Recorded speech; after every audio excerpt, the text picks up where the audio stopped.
He was an afterthought. I don't think the announcers even knew who he was. Coming across behind them. He had just been progressing and progressing and progressing, and it seemed like he was unstoppable at this point. Goodness, stamp that ticket. Head into the Olympics. Yeah! Oh my God!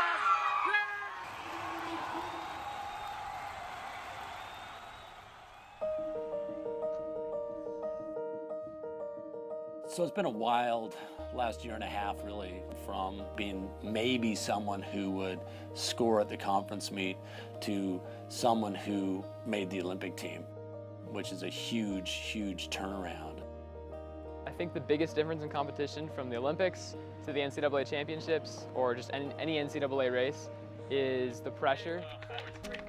At BYU, we have a distinct advantage because all of the members of our team have a belief in a higher power, and the majority of the guys are members of the Church of Jesus Christ of Latter-day Saints. I think faith has been huge, and it's been such a big help. Recently at the conference championships, I felt like I had a breakthrough with that, where I had some inspiration to really just look to God leading up to my race, and I felt no nerves.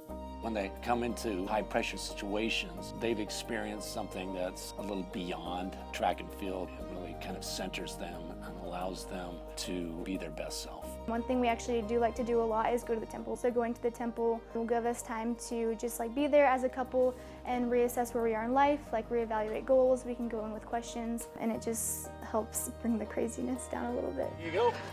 I used to think that since I only have limited time now, I need to go 100% into running, and that's how I'm going to be the best athlete I can. Recently, I've had a shift in my perspective. One day I'm not going to run anymore. I could get injured. I could just retire. And as I do try to balance the other things in my life, having family is a big part of my life.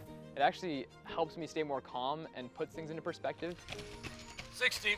Should he come through, as I think he will, in the U.S. Championships in August, his wife is expecting her first child about a week before the World Championships in Tokyo in September. I think me being due and having a baby right around the time that he's racing a huge race shows that we can achieve our goals at the same time. We won't always be together, and I won't always be at his races, but it shows that we can support each other. Seeing Ashley at my races, or knowing that she watched online and always sends me texts after, is really nice. Just knowing that someone's excited for me is the biggest boost I need. James is a great case of just leading by example. James was always the goof off, lighthearted, joking, late to practice. But in races, when it counted, when he put on that uniform and had BYU on his chest, they knew that he was going to be a leader. He's grown a lot in the running world. He's become, faster and better, but he also is using that for good and helping to support other people, which I love. My name is James Corrigan. I'm a student, I'm a husband, I'm a father, and I'm also an Olympian.